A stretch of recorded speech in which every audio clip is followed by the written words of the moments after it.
여러분 캘린더를 펼쳐놓고요. 내 생애에 남은 주를 세어본 적이 있으신가요? 세계 평균 수명을 80년이라고 하면요. 이걸 주 단위로 바꾸면요. 대략 4,000주라고 합니다. 월요일도 4,000번 남짓이다. 화요일 각각이 그렇다는 얘기겠죠. 처음에는 이게 좀 뭐랄까 막연한 공포가 오지 않을까요? 이렇게 짧았다니 더 바쁘게 뛰어야 되는 거 아닌가? 라는 그런 생각이죠. 그런데 이제 오늘 소개할 책이요. 올리버 벌크만의 4,000주는 전혀 다른 방향으로 고개를 돌립니다. 더 빨리 더 많이 라는 어떤 반사적인 결론 대신에 이렇게 묻습니다. 혹시 당신이 바쁜 이유가요? 시간이 모자라서가 아니라 시간을 보는 눈이 틀렸기 때문 아니겠느냐? 또는 정말로 더 빠르게가 해답이냐? 아니면 관점을 완전히 바꿔야 할까? 라는 그런 질문입니다. 이 책은요. 시간 관리 기술이 아니라 시간관을 전복하는 하나의 선언문 같습니다. 이 책의 저자 벌크만은 영국 가디언지에서요 10년 넘게 당신의 삶을 바꾸는 심리학이라는 칼럼을 쓰면서요 생산성 실험의 인간 샌드백과도 같은 삶을 살았습니다. 그는 5분짜리 기상 루틴에서부터 초단위의 일정표까지도 시도해봤고요. 모든 이런 시간관리 앱을 설치했다가 지웠다가를 반복했습니다. 그리고 나서 그는 이렇게 고백했죠. 생산성 도구는 나를 구원하지 못했다. 대신 도구를 추앙하는 사고방식이 나를 갈갈이 찢어버렸다 라고 표현했네요. 말하자면 생산성 광풍이라고 하는 현 시대의 한복판에서 생산성이라고 하는 것 자체를 의심하라 라고 외쳤던 거죠. 그래서 버크만은 스스로를 회복 중인 시간관리 중독자라고 부른다고 하네요. 그리고 이 책 4,000주에서 시간을 최적화하려는 욕망 자체가 문제다라고 단언합니다. 벌크만의 문제의식은 이렇습니다. 현대인들이요 시간을 마치 은행 잔고처럼 다루고요. 효율성이라고 하는 것이 오히려 과업과 불안, 기대를 끌어올린다라고 하고요. 결국 이런 배경하에서 시간이 아니라 나를 관리해야 된다라는 얘기를 합니다. 이 책 4,000주는요. 이러한 체험을 바탕으로 우리가 시간 앞에서 취해온 잘못된 관점들을 하나씩 해체해가는 그런 책이라고 하겠습니다. 바로 7가지의 불변의 핵심 개념이다라는 그런 내용을 제시하는데요. 그러면 이 책에서 제공하는 7가지 핵심 개념은 무엇일까요? 한번 살펴보겠습니다. 핵심 개념 첫 번째는요. 통제가 아니라 경험이라는 사실을 인정하는 순간 시간은 달리 보일 것이다 라는 얘기입니다. 책은 처음부터요 완벽한 일정표라는 그런 컨셉에 흠집을 냅니다. 벌크만은 하이데거가 말한 죽음을 향한 존재라는 개념을 끌어와서요 시간을 통제한다라는 아이디어 자체가 현대적 미신이다 라고 못 박습니다. 예를 들어 완벽한 투두 앱을 찾으면 모든 게 정리될 거야 라는 것들, 익숙한 환상이겠죠. 벌크만은 이걸 통제 강박이다 라고 부릅니다. 핵심 논지는요. 첫 번째로 시간이 재화가 아니라 흐름이다라는 거죠. 계좌에 저축해뒀다가 필요할 때 꺼내 쓸 수 있는 물건이 아니라 흘러가는 거다라는 얘기죠. 그러니 이런 배경하에서 두 번째로 계획 세우기라는 것은 안심제인데 결국 우리가 미래 걱정을 줄이려고 계획표를 작성하긴 하지만 사실은 미래 통제 불능을 애써 잊으려는 정신적인 진정제에 지나지 않는다. 계획을 세운다라는 것이 그런 얘기인 거죠. 하나의 장면을 예를 들어 책에서는 설명하는데요. 회사에서 완벽한 캘린더 앱을 도입했지만 팀원들은요. 이런 일정 공유 알림 폭탄에 시달리게 되고요. 회의 준비용 회의를 추가로 잡는다는 거죠. 결국은 효율화를 목적으로 도입한 캘린더 앱인데 이걸 투입한 뒤에 오히려 총 회의 시간이 12% 증가했다는 그런 연구도 있다는 거죠. 결국 계획이 아니라 계획이 결국 계속해서 자기 증식한다는 그런 아이러니일 텐데요. 우리가 일정을 세밀하게 관리하면 불안을 잠재울 수 있다고 믿지만 하지만 이게 알람이 울릴 때마다 미래가 내 뜻대로 움직이지 않을 수 있다라는 그런 불안이 오히려 더 선명해진다는 거죠. 이러한 역설을 깨닫는 순간 관리라는 단어가 터무니없다라는 것을 깨닫게 되고요. 경험이라는 단어가 서서히 떠오른다는 거죠. 결국 가장 강력한 시간관리 기법은 현실을 직면하는 용기이다라고 표현하네요. 자, 핵심 개념 두 번째는요. 효율성의 역설입니다. 효율성을 끌어올리는 순간 기대치와 의무감도 같이 상승한다는 건데요. 비슷한 얘기예요. 여러분도 이제 메일 답장을 빨리 하기 시작했더니 메일이 오히려 더 들어오는 그런 경험이 있겠죠. 벌크만은 이걸 효율성의 함정이다라고 부릅니다. 속도를 높이는데 주변이 그 속도에 맞춰 더 많은 일을 떠맡기 때문에 실제로 가용할 수 있는 시간은 오히려 줄어들더라라는 얘기겠죠. 이건 19세기 경제학자 제번스가 발견한 에너지 소비 패턴을 이용해 생산성이 향상되면 소모가 증가된다라는 그런 고리를 시간 문제에도 대입합니다. 예를 들어 19세기에 석탄의 효율이 올라가자 오히려 석탄의 총 사용량이 더 폭증한 현상인데요. 이걸 제본스의 패러독스라고 설명했습니다. 그리고 벌크만은 이걸 마치 시간판 제본스로 확대해서 얘기한다는 거죠. 예를 들어서 아웃룩 이메일 관리하는 그런 툴이죠. 빠른 회신 기능을 도입해 언급했더니 6개월 뒤에 조직당 평균 이메일의 왕복 횟수가 오히려 17% 증가했다는 거죠. 그리고 유튜브의 쇼츠라던가 틱톡과 같은 30초 컨텐츠가 늘수록 원래는 이걸 짧게 보자라는 거였는데 시청하는 총 체류 시간은 늘어나는 그런 현상이 발생했다는 거겠죠. 핵심 개념 세 번째는요. 전부 다 끝낸다라는 것은 애초에 불가능하다라는 사실을 공식적으로 선언하라라고 합니다. 예를 들어 인박스 제로 달성이라던가 아니면 버킷리스트의 완결을 말하자면 완료주의에 대한 토템 신앙이다라고 부르는데요. 이러한 신화는 절대로 이루어지지 않을 신화인 거고요. 그걸 우리 앞에 걸어두고 그리고 또 이걸 이루지 못한 죄책감을 지속적으로 공급한다는 거죠. 그래서 이러한 상황들을 벗어나기 위한 첫 번째 연습은요. 닫힌 할 일 리스트라고 표현합니다. 하루에 반드시 수행해야 되는 일을 3개에서 5개 정도로 제한하고요. 그 외에는 리스트에 아예 올리지도 않는 그런 방식이죠. 결국 이러한 연습이 주는 핵심 교훈은요. 간단합니다. 무엇을 붙들 것인가를 고르는 일만큼 무엇을 놓아줄 것인가, 버릴 것인가를 고르는 일도 중요하다는 거죠. 결국 시간관리 기술의 진짜 평가는요. 무엇을 버리게 하는가로 해야 된다는 거죠. 말하자면 몇 가지만 제대로 하겠다라는 태도가 여기서는 능동적 순진함의 필요 조건이다라고 표현합니다. 네 번째 핵심 개념은요. 중요한 일을 피하려는 방어 기제입니다. 주의 산만이라는 것이 스마트폰 때문이 아니고요. 실패 공포를 피하려는 심리 때문이다라는 거죠. 이 내용에서는요. 벌크만은 스마트폰 알림을 끄는 어떤 디지털 디톡스만으로는 문제가 해결되지 않는다고 말합니다. 중요한 일을 망칠 수도 있다는 그런 불안 때문에 우리는 스스로 어떤 알림을 찾아다니기 때문이라는 거죠. 결국 이러한 디지털 알림은 원인이라기보다는요. 자기 회피, 셀프 어보이던스에 대한 핑계라고 얘기를 합니다. 예를 들어 난이도가 높은 어떤 프로젝트를 내가 해야 되는데 그 앞에서요.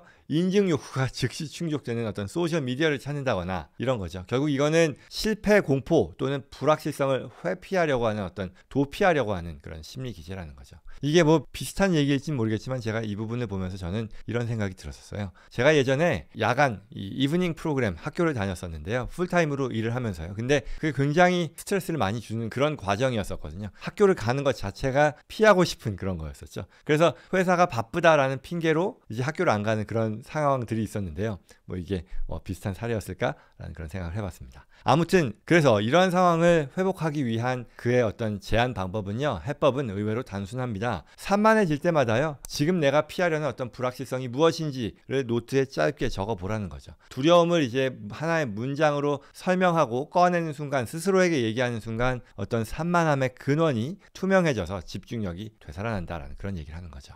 핵심 개념 5번째는요. 유한성을 인정하는 순간 선택이 오히려 선명해진다는 겁니다. Paradox of Limitation, 유한성의 역설일 텐데요. 가장 인상적이었던 챕터인 것 같습니다. 여기서 얘기하는 용어 중에 Cosmic Insignificance Therapy라는 얘기를 합니다. 이게 뭐냐면 우주적인 무의미 요법일 텐데요. 우주적인 규모 앞에서는요. 인간의 성취는 티끌만도 못하다는 것을 인정하는 그런 치료법이라는 거죠. 지구와 어떤 138억 년의 우주 규모에 비하면 우리의 성공 또는 실패라는 것은 티끌조차 안 되겠죠. 이런 식의 관점 전환이 필요하다는 거죠. 결국 벌크만은 이러한 우주적인 무의미 요법을 통해서 그러한 티끌 같은 순간에 몰입할 때 오히려 삶이 더 뜻깊어진다. 그러니 티끌에서 아웅다웅한 게 아니라 티끌보다 더 작은 티끌에 몰입해도 충분히 삶이 더 뜻깊어진다는 얘기죠. 그래서 이런 얘기를 했습니다. 14세기여 지중해의 작은 섬에 있는 수도원의 장부를 보면요. 수도사 각각의 이름과 그 옆에 그들이 했던 어떤 내용을 적는데요. 엄청난 멋진 업적 같은 그런 기록은 없고 대신 이런 게 있었다는 거죠. 오늘도 수도원 벽을 칠했다. 오늘도 내일의 씨앗을 뿌렸다. 라는 거죠. 수도사의 하루는 티끌과도 같지만 그 티끌이 모여서 600년을 견디겠다라는 거죠. 그래서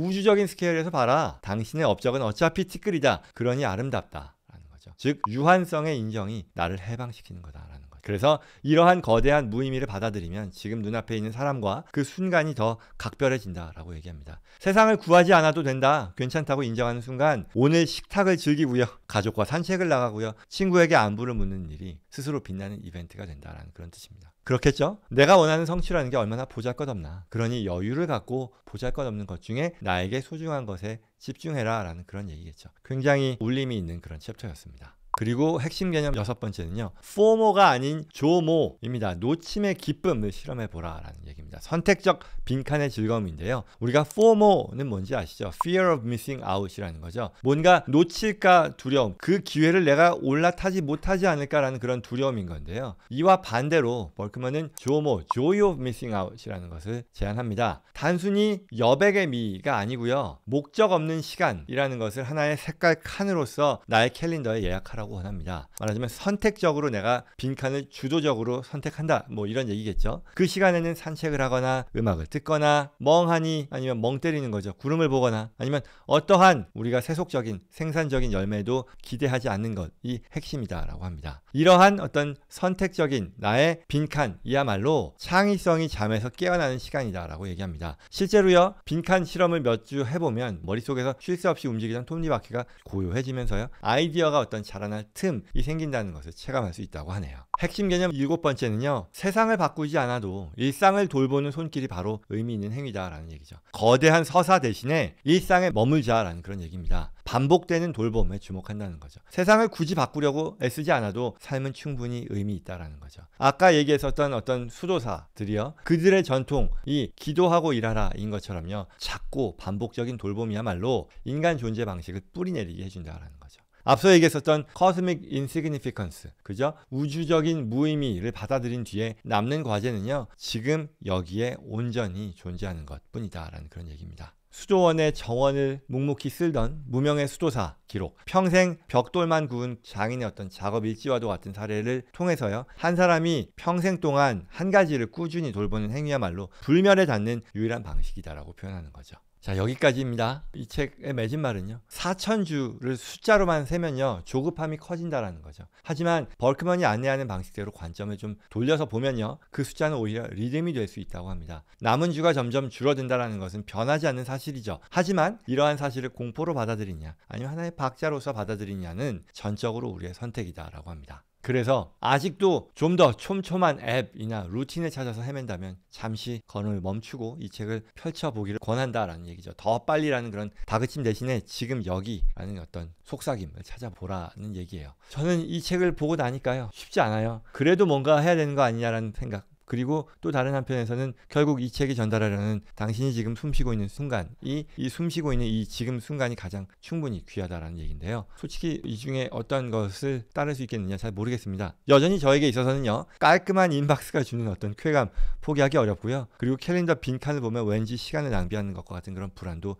있기 때문이죠. 그러니 책의 내용을 이해는 하지만 그게 정말 그렇게 되겠느냐? 그리고 정말 나에게 있어서 필요한 행복이 뭐냐? 어떻게 보면 저는 솔직히는 전자, 어떤 바삐 일상을 해나가는 데 있어서 어떤 쾌감과 행복을 느끼거든요. 스트레스가 있더라도 그 스트레스도 지나고 나면 나에게 있어서 어떤 즐거움을 주는 그런 스트레스였구나 라고 생각하는 게 대체로 제가 어떤 삶을 대하는 자세이다 보니 이걸 어떻게 받아들여야 할지 하나의 의견으로 그냥 받아들인 거 아닐까 라는 생각도 했습니다. 이 책 역시도 뭐 금과 옥조로 받아들일 그럴 대상은 분명히 아닐 테니까요. 그래도 뭔가 다른 의미를 제가 찾았다면 조급하지 말자, 또는 조급하더라도 그것 역시도 자연스러운 나의 반응임을 받아들이자, 조급함에 스트레스를 받지 말자, 인정하자였었던 것 같습니다. 그래서 이 4,000주라는 책이요. 시간관리 앱을 폐기하라라는 얘기는 아니겠으나 그러나 시간을 대하는 태도를 한 번쯤 뒤집어 보는 게 좋지 않겠느냐라는 그런 얘기를 합니다. 당장 여유로운 삶으로 180도 돌아설 수 있을지는 솔직히 잘 모르겠고요. 저는 아마도 그렇지는 않을 것 같지만 뭔가를 완전히 이루어야만, 완벽하게 이루어야만 존재의 가치가 증명된다는 어떤 그런 강박에서는 이전과는 달리 한 발 물러나서요. 좀 심호흡할 수 있는 그런 여유는 가질 수 있지 않을까 생각합니다.